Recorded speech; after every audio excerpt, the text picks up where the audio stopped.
السلام علیکم ورحمۃ اللہ وبرکاتہ۔ ہمیں یہ بات یاد رکھنی چاہیے کہ اللہ کے رسول اکرم صلی اللہ علیہ وسلم کی تعظیم اور توقیر نبی کریم صلی اللہ علیہ وسلم کے حقوق میں سے اہم ترین حق ہے، چنانچہ ہر مسلمان مرد اور عورت کو اس کا خیال رکھنا چاہیے۔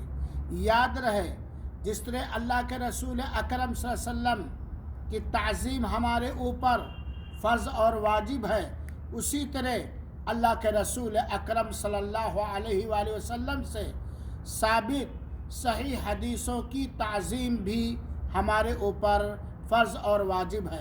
صحیح حدیثوں کی تعظیم کا مطلب یہ ہے کہ ہم اللہ کے رسول اکرم صلی اللہ علیہ وسلم سے ثابت صحیح حدیثوں کا علم حاصل کریں اور اس پر عمل کریں اور اس کو لوگوں تک پھیلائیں، اور اگر صحیح حدیثوں کے خلاف کوئی زبان نکالے تو اس کی رہنمائی کریں، کیونکہ نجات کی راہ صحیح احادیث ہیں۔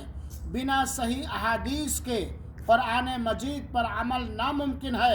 ہم داہنے ہاتھ میں قرآن مجید کو لیں، بائیں ہاتھ میں نبی کریم صلی اللہ علیہ وسلم سے ثابت احادیث کو لیں، اور صحابہ کرام کے سمجھ کو، فہم کو مقدم کر کے قرآن اور حدیث پر عمل کریں۔